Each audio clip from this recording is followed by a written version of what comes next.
Hello, and welcome back to another episode of Critical Reactions with your host, Bryan. New week, new theme. This week we're going to be looking at heavy metal origins, where the heavy metal genre started. We're going to be listening to a lot of classic bands this week, I'm pretty sure. And to start them off, we're going to be checking out Black Sabbath with the song Black Sabbath off of the album Black Sabbath. I don't even know, man. Alright, let's dive into this and see what Black Sabbath was doing.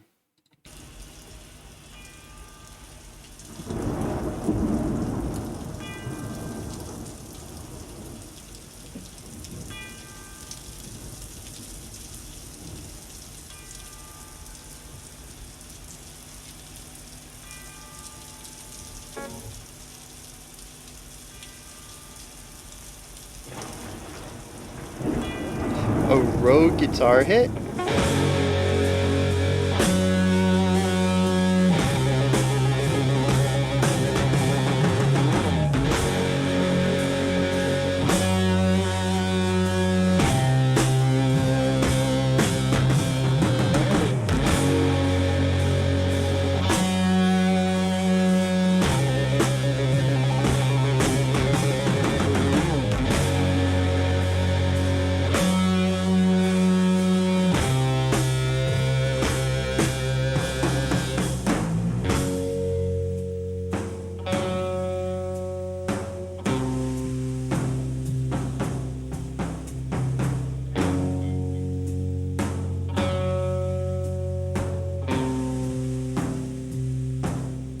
Really interesting.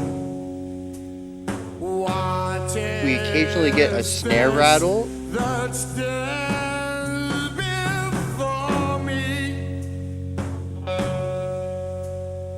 A little bit of timing stuff going on, very human. An interesting tom sound as well.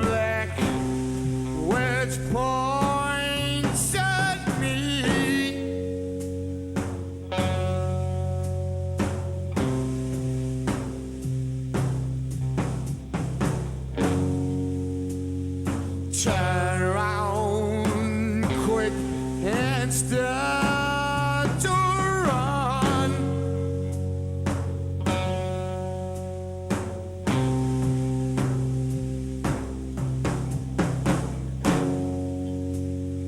Find out I'm the chosen one.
So interesting that they went for such a sparse idea.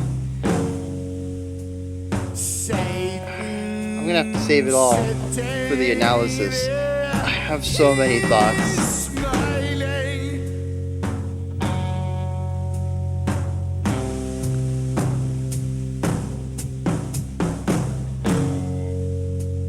Watches those flames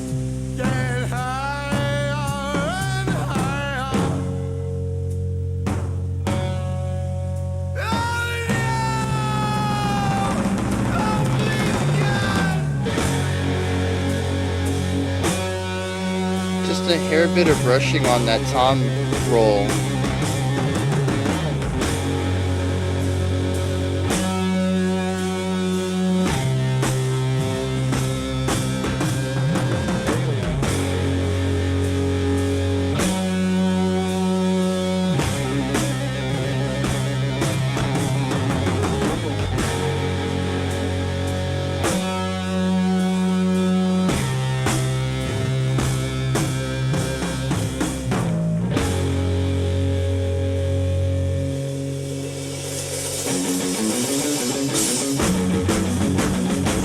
Okay.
Yeah.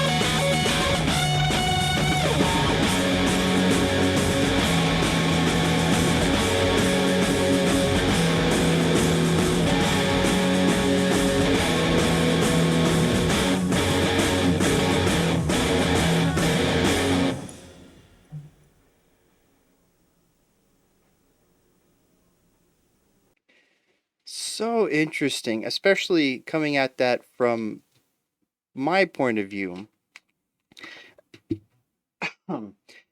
Hearing it completely out of context, and specifically in the historical movement, right? So I'm listening to this having heard later Ozzy Osbourne stuff, having heard the metal that it inspired, what metal became. So, I'm listening to this and I'm trying to keep it in perspective that this was probably ground shaking. That is a weird phrase. Trend setting.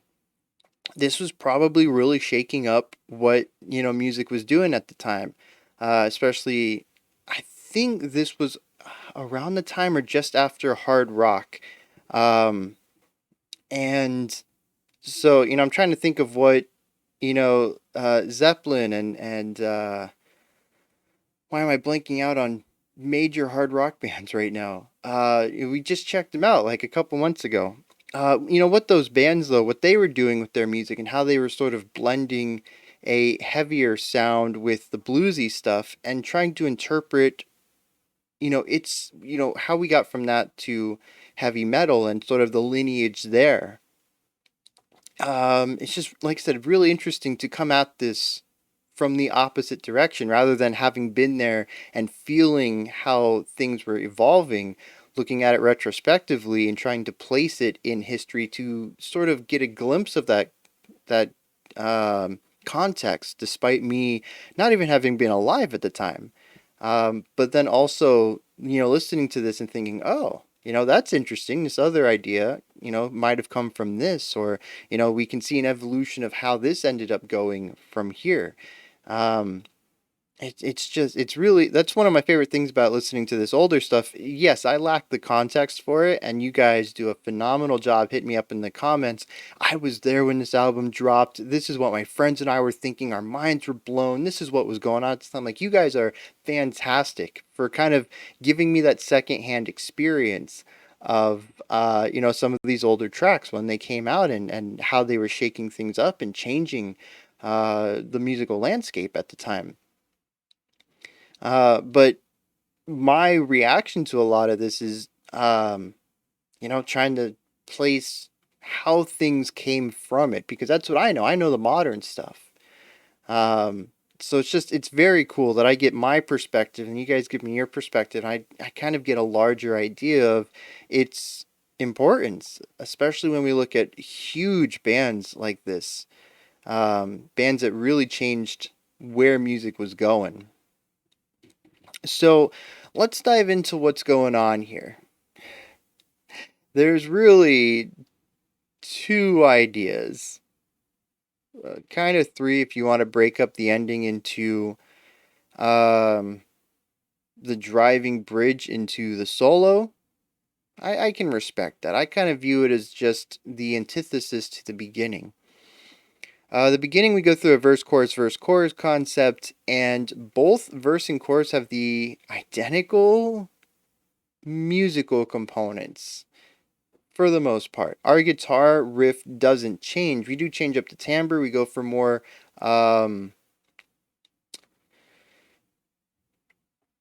it has less of a bite. I think there's a little bit more overdrive on it in the chorus, but there's also uh, each note's allowed to linger a little more in the verse. It sort of just is suspended in the air throughout the entirety of it. And it provides, we have that against the slow moving bass idea and the very sparse drumming, and it really does feel like this weight, this heaviness, especially, for the time. I don't know if I would call it heavy today's standards, and how heaviness has evolved and become a totally different meaning. But, there is a heaviness to it. There's a weight, there's an impending doom that sort of lingers on with these three notes that sit suspended over pretty much nothing. We talk about songs being built like triangles. A lot of foundation, you want a very strong amount of stuff at the low end, and then we work it up little by little until our melody, what sits on top, is usually isolated. We have very little of it. And everything in between is sparser and sparser, and this is how we typically balance a track. And this is, the verse at least, very different. There's almost no foundation. And then we have two melody lines. We have our guitar melody line, which is the three notes, and the vocals. They do kind of trade off. We get the guitar idea, and then we get the vocal line, and then the guitar idea, and then the vocal line. And through this, it allows us to only have primarily one melody line at any time. I wouldn't say there's strong counterpoint here. Both of them do kind of exist simultaneously, but it isn't like the guitar is really working within or against what the vocals are doing. They tend to have their moment in the spotlight. Same with the bass. It's just kind of, the bass is probably the most foundational thing, but given the production quality of the video, I don't know if this is how it sounded on vinyl or CD. Maybe it has a bit more punch to it. Maybe there's a remaster to bring it up to modern standards. But there's just, I can hear the bass, but it isn't super punchy, and neither is the guitars, and neither are the drums. And like I said, it's just the production of the time, right? So normally, I say normally, in modern times, if we were to give a bass the entirety of a foundational aspect, we would give it more width and more presence in the track so that it can fill out that lower end. But we're also used to very full sounds as well when it comes to rock and metal.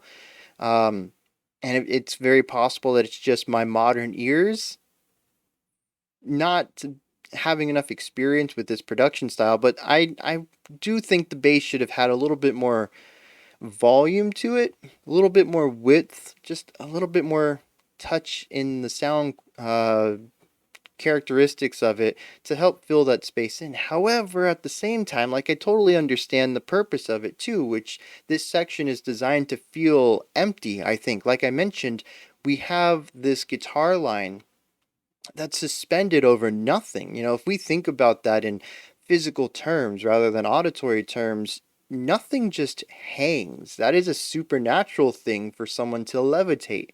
It definitely has a bit of that creeping vibe because there's nothing under to support that guitar line. And through that, I think they actually achieve a really interesting sound, keeping that suspended line up there. Um, Specifically, also in this section, I had mentioned um, the drums. And there was something going on in the first verse. I didn't hear it again. And it was the opening of the first verse, maybe the first 4 or 6 bars or something. The beads under the snare were rattling. I didn't really hear anything that would be causing that, at least not what sounded to my ears. Like I said, the production makes everything just a bit more smaller. And again, I don't know if this is the original production, could be YouTube compression, I don't know. But at least what I heard here, nothing really sounded like it was giving off enough volume to rattle those beads. And those beads are what gives it that snare sound as opposed to a tom.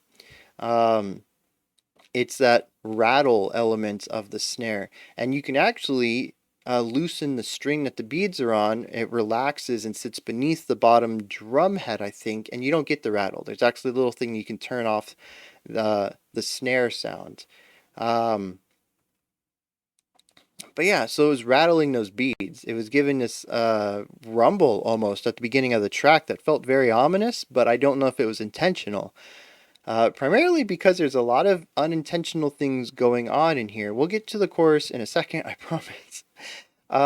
The beginning of the song, we had our atmospheric idea going on, and it was really setting the mood, and I think the mood was delivered on with our verse feeling very ominous and spooky and supernatural. But it must have been 2 bars before the band came in, just an errant guitar strum. Um, and it's interesting that they left that in. I know that, well, I'm going to assume at the time they were recording on tape, so mistakes are something that kind of got left in more often. It was more difficult to remove them and probably more expensive to cut the recording and start over again. Even if you're only 5 seconds in, you might as well keep going and see what, and see if the take is worthwhile or something like that. Maybe everyone else was primed for it, or I don't know. But I think it was really interesting that happened, and then right before the drums hit, we also had another errant guitar hit where the guitarist jumped the gun just by a half of a second. You could hear it. Um, and then, of course, I had mentioned throughout the track that there was some timing discrepancies, which are going to happen. I don't know what kind of technology they had for click tracks in headphones and stuff. I'm going to assume that everybody records at the same time because that's kind of what I think happened a lot with the tape days, especially since I think this was their debut album, so I don't even know what their financial situation was like. They might not have had the money to get more takes or to spend more time in the studio or to use headphones with metronomes in them or to whatever the situation might be. Nowadays we would have a monitor, in-ear monitor, and have a click track going and try to get as perfect as possible, and if it doesn't, you just Control Z and hit record again. um, just a very different recording experience. um, but yeah, there's timing issues. Just like at the beginning, the guitar jumps the gun just a hair bit. The drummer isn't perfect either. There's a few sections throughout where they start to slip or drive just a little harder. Um, Primarily, a big part is during the tom fill before going into the chorus.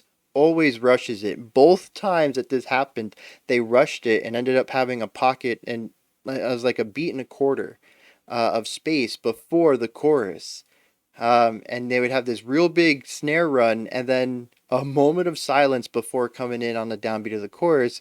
And I think they wanted that moment of silence, but it was just, I assume it was supposed to be a beat long. And like I said, it was a beat and a quarter. They ended up doing their roll just a hair too fast, and they get their 16 notes out, and then there's just this hair bit of extra space there. And you can, well, I could feel it anyways. I don't know if everybody can. But I bring all this up because I really enjoy that. to an extent. I do think that there is a this song in particular, at least this performance, feels just a hair too sloppy for my tastes, but I will take that over rigid perfection for something like this any day. There are certainly times when I enjoy rigid perfection. Tech death is a genre that I want that finesse. I want them to do the take 100 times. I want, to have a little bit of production help to clean up any imperfections. I need that raw mechanical robotic perfection in that genre. I think it calls for it. Something like this that's supposed to be gritty and doomy and human, I think works better with imperfection in it. Um and it's interesting I bring up doomy. This does feel like proto doom to me. I wonder, like I said, I don't have this context. You guys let me know. Was early or did early doom bands take inspiration from this when forming what became doom metal? And if not, where did the inspiration for doom come from?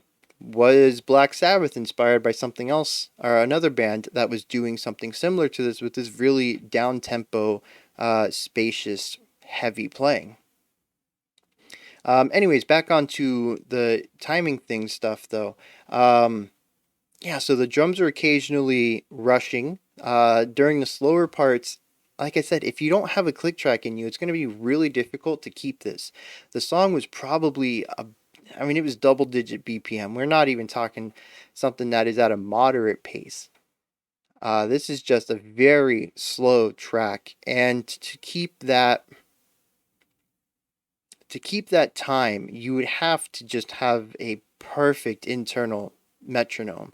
And there are not a lot of drummers, I think, that would fit that role to be able to play and feel, what is this, like 70 BPM, 60 BPM maybe? And to do that perfectly without dragging or rushing even the slightest. It's not going to happen for the majority of people without a metronome or click track going. So, I don't blame the drummer at all. Did a reasonably good job given the circumstances.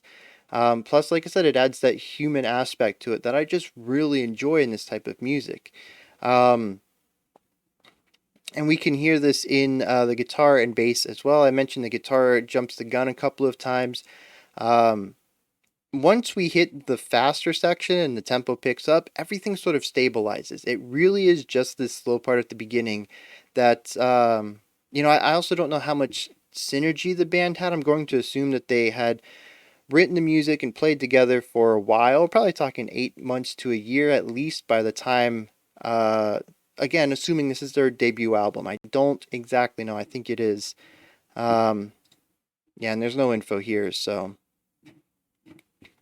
Um, it could be some of that too. Maybe as they perform the song more and more together, they got, tighter with the timing.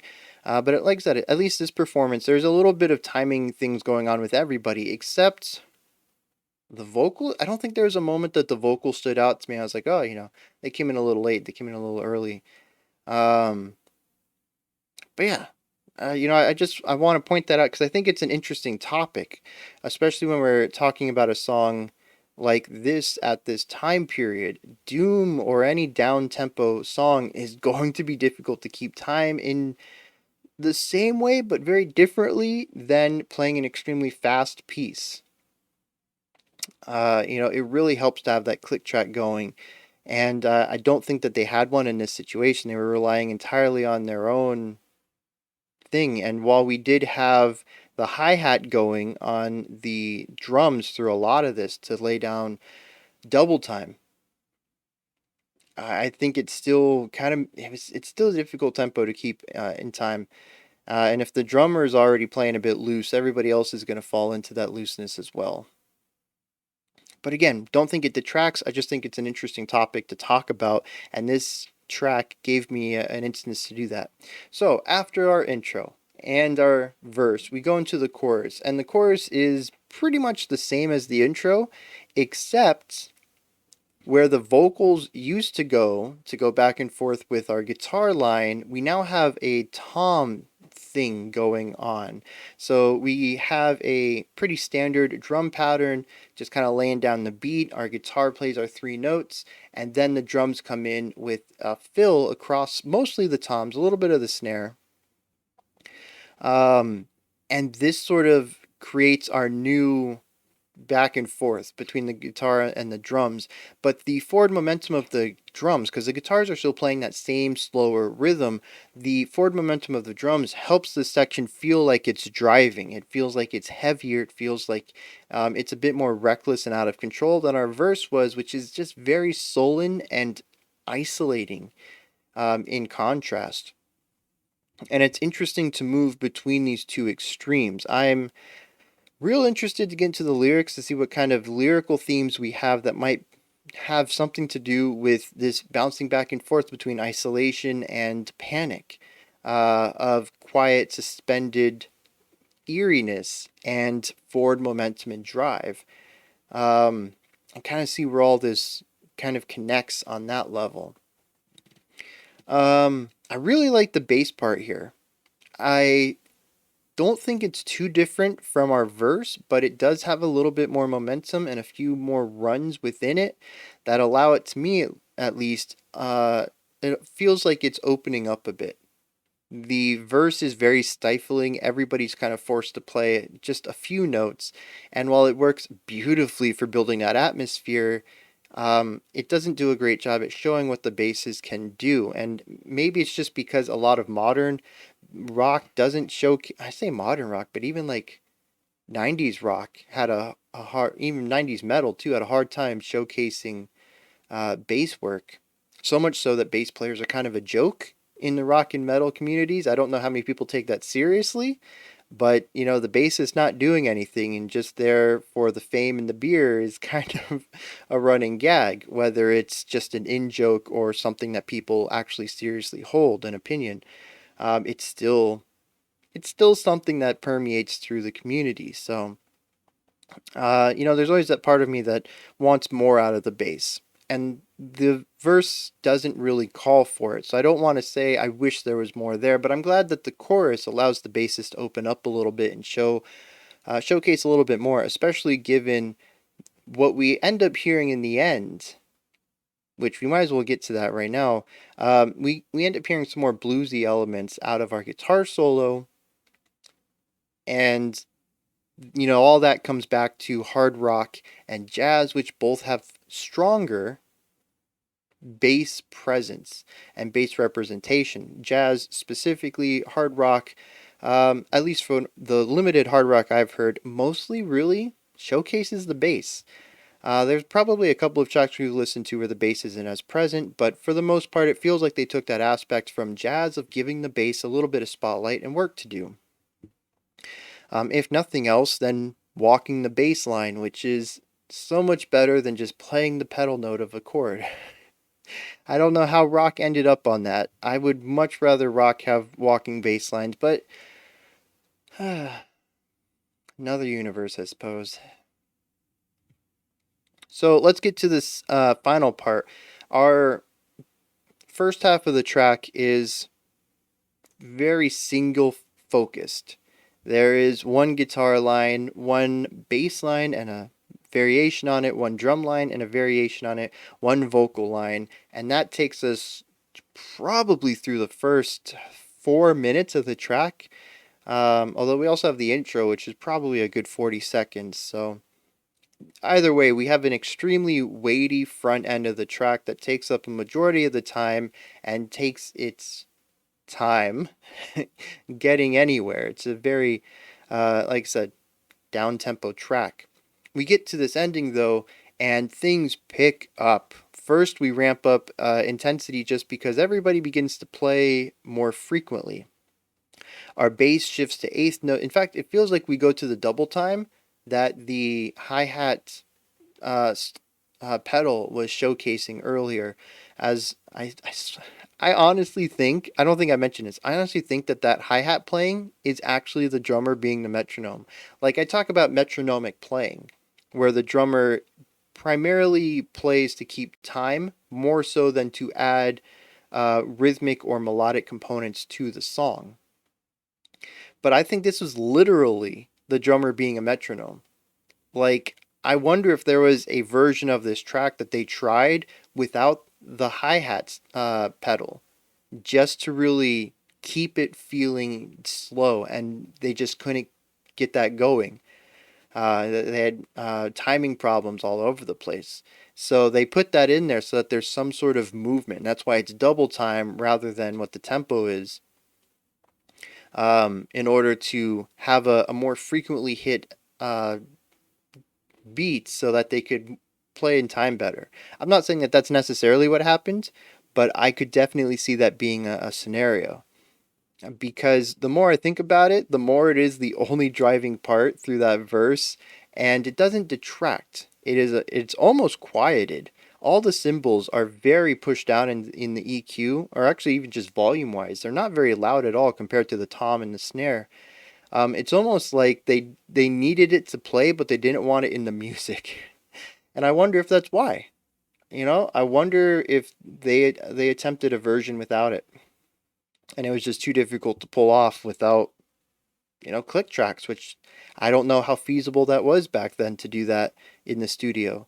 I don't know when in-ear monitors were made. They had headphones for sure, but you're gonna want to be able to hear the rest of the band if you're doing a live one take like I think they used to do. So yeah, I mean, it's a very different time to record. Um, so yeah, we get to this point though. Everybody's driving. We have, like I said, I think we hit that double time feel that the hi hat used to give us. We have eighth notes coming out of our bass. We have eighth notes coming out of our guitar. We have all this drive from the drum kit, just lots of energy.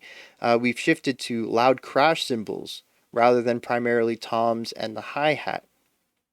It's very explosive. It's very heavy, especially when we look at how often notes are being hit compared to our previous section. It's heavy in a different way, where the previous section was heavy due to tempo, and this is now heavy due to speed. Um, I guess I could say, instead of trying to say there's two different kinds of heavy, the first section had weight to it. It was like the song wanted to move forward, but was moving as fast as it could, like a giant taking these slow but massive steps across a field. Whereas this is heavy because there's so much weight, there's so much sonic sound coming at the listener at one time. It is like a sonic assault. There's weight in that. And it makes it not weight, there's heaviness in that.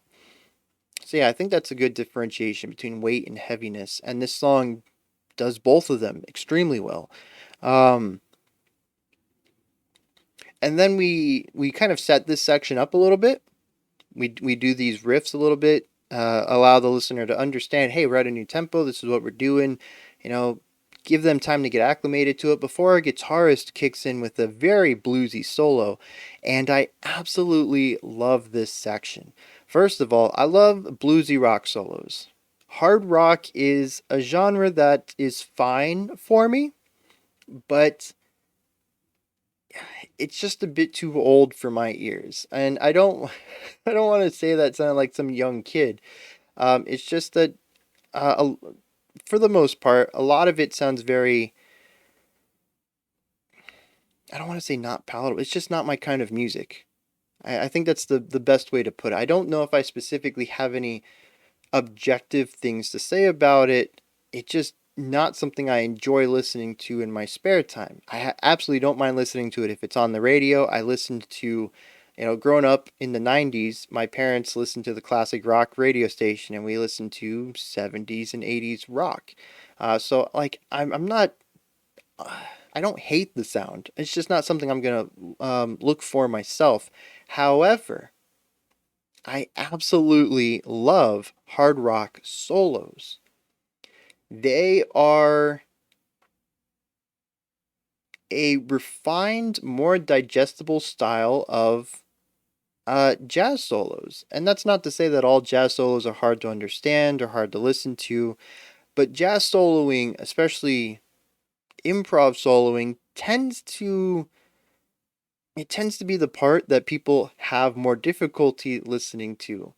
It tends to be what turns people off. You play them a big band song with Ella Fitzgerald, and they're like, "Yeah, I love this. This is nice. It's swingy. It's got a nice, a catchy vocal line to it."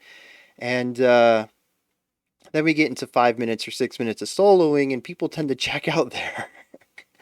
um, so that's the soloing is, I think, the less digestible part. This is a very palatable, I almost want to say poppy kind of blues solo, where it still has the bite of bluesiness, but it's packaged in a format and a composition style and a I didn't even say a tone shift that I think people, especially if you grew up with rock music, feel more palatable towards. And I'm in that same boat.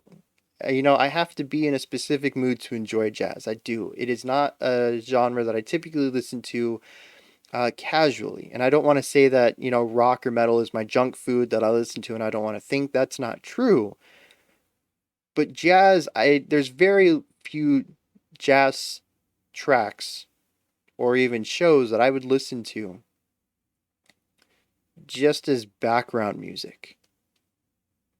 This is the kind of blues solo that I can just put my headphones on and just relax and let the sound come into my ears and not have to worry about, why it's cool. It just has cool to it. It is a very cool sound.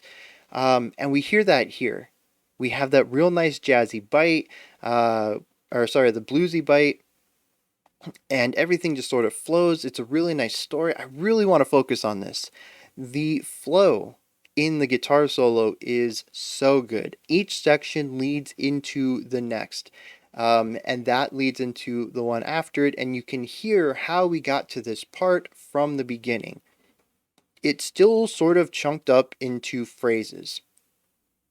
We have these 4 bars, and then these 4 bars, and then these 4 bars are going to be the maybe even just sometimes 2 bar chunks or 1 bar chunks. You can be like, this is where we're going to hit our high dissonance and bending notes, and then this one's where we're going to shred a little bit, and this one is where we're going to hold some notes out. And that, you can feel that it's made through building blocks, but the building blocks make sense in the order they are. There's no hard stop where you're like, oh, we were doing this, but now we're doing this. No, the idea we had in this set leads into what we're doing in this set. There's nice transitions between the ideas. And this is something I've talked about with guitar solos in the past. I don't think there's anything wrong with guitar solos that are just very rigid. 4 bars of shred, 4 bars of holding notes out, 4 bars of sweeping, whatever.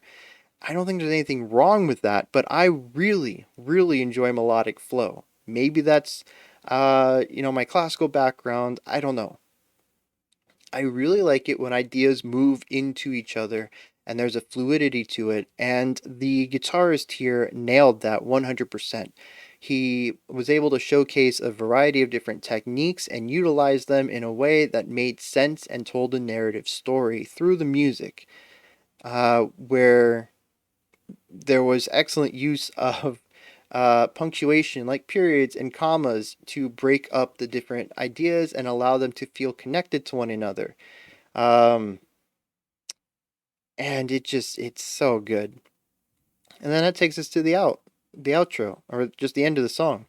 And yeah, so we have a track here that feels proto doom with a blend of hard rock soloing and some drive that might have led to whatever, maybe Black Sabbath also sort of influenced whatever extreme metal and thrash and black metal and all that as well. I don't know. I can hear elements of that here. I can hear elements of doom here. I don't know exactly what Black Sabbath ended up leaning into. I don't know what they were known for. But like I said at the beginning, I think it's interesting to be able to listen to this and say, oh, I hear pieces of this, I hear pieces of that. And hopefully you guys can fill in the blanks and I can get a better understanding of, metal's history. Let's dive into some lyrics here. Like I said, I'm looking for a couple of things primarily.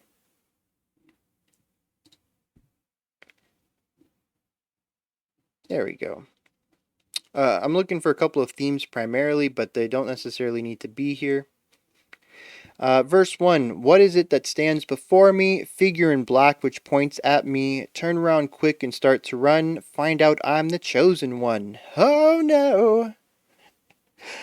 Um, Big black shape with eyes of fire, telling people their desire. Satan sitting there, he's smiling, watching the flames get higher and higher. Oh no, no, please, God help me. Hmm.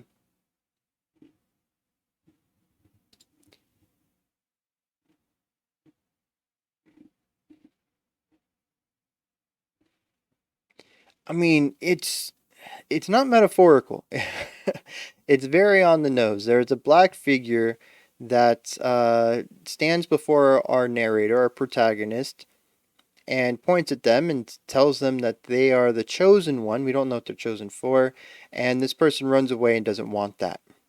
There's also Satan sitting somewhere, and there's flames all around. Um, and I'm trying to relate all this back to Black Sabbath, which could just be like a dark Sunday, a dark day of God, which would it really brings it helps with the Satanistic or the Satan imagery as well, because we're already looking at the Sabbath, which is Judeo-Christian, I believe.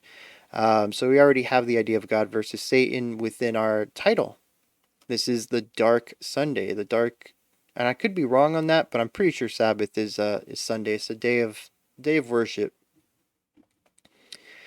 Um, so yeah, there's chaos all around, and this guy is pointed to and is told he's the chosen one. He runs away instead.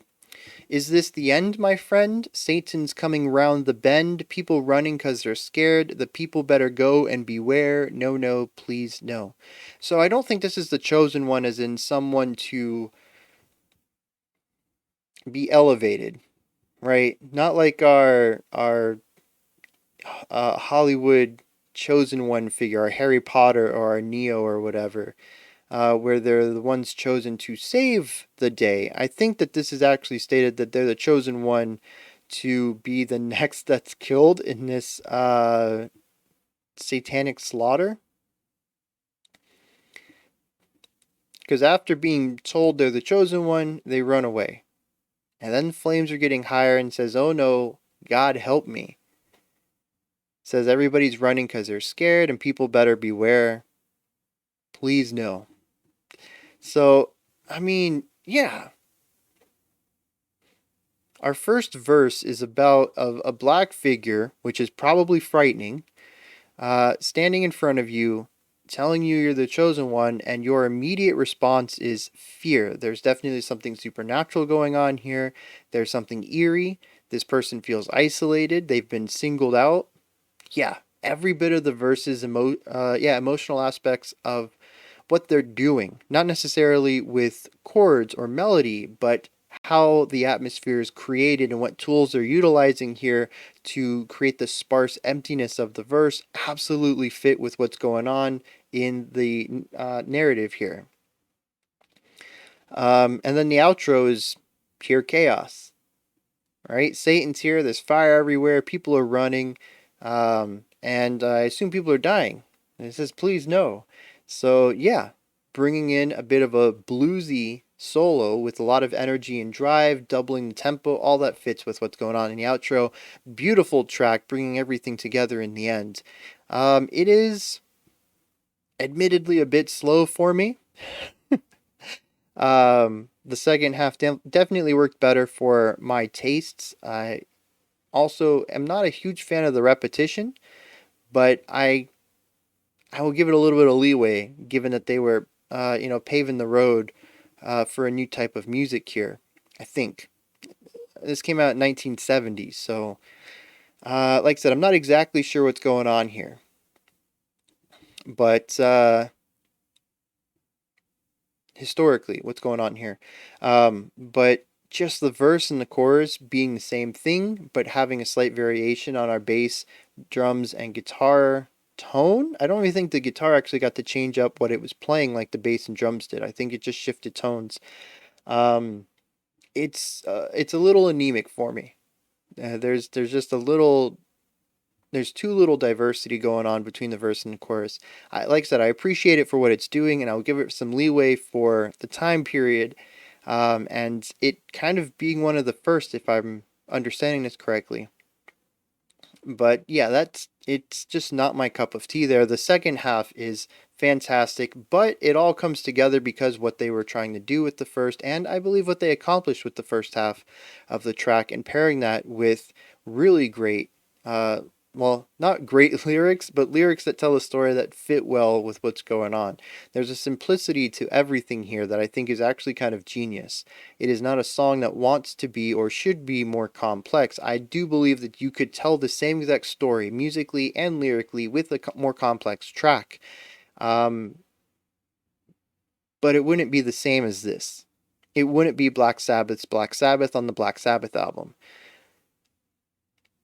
So, like I said, for what they're doing, this is perfect. And those are my thoughts on Black Sabbath's Black Sabbath. This is where you guys come in. Sabbath doesn't sound like a real word anymore. Hit me up in the comments. Let me know if you enjoyed that or not, anything that stood out to you, anything you'd like to add on or correct me on. I'm sure I had a couple of incorrect statements throughout here, but that's the nature of the beast. You guys will correct me and we'll all learn a little bit. I taught you guys something about what's awesome in the music. You guys can teach me something about the historical context, and we can all grow as music listeners and musical knowledge banks. All right. When you're done commenting, head up to the description box, and there's a link for Linktree. It takes you to this menu right here. You can pick up some merch, join the Discord, follow me on Twitter, support the channel through Patreon, and so much more. Go ahead and check it out. Above that, if you could, like, subscribe, and ring the bell. I greatly appreciate all three of those. All right, we have a special selection next. I don't even remember what it is. Look forward to that, though. Special selections always bringing unique stuff. To the channel. It's not necessarily going to be heavy metal. So if you're here, this is your first time around and you're still here this long, which is pretty awesome. The special selection is all user selected. It has nothing to do with the theme. So like I said, I don't know necessarily what we're looking at there, but it's always fun. Otherwise, I'll be back tomorrow, 5 p.m. Eastern Standard Time, 9 p.m. UTC. We're going to continue on with Black Metal Week, Heavy Metal Week. All right, until next time, remember to be critical, not cynical, of the music you listen to, and have a fantastic morning, afternoon, or evening, whenever you choose to watch my videos.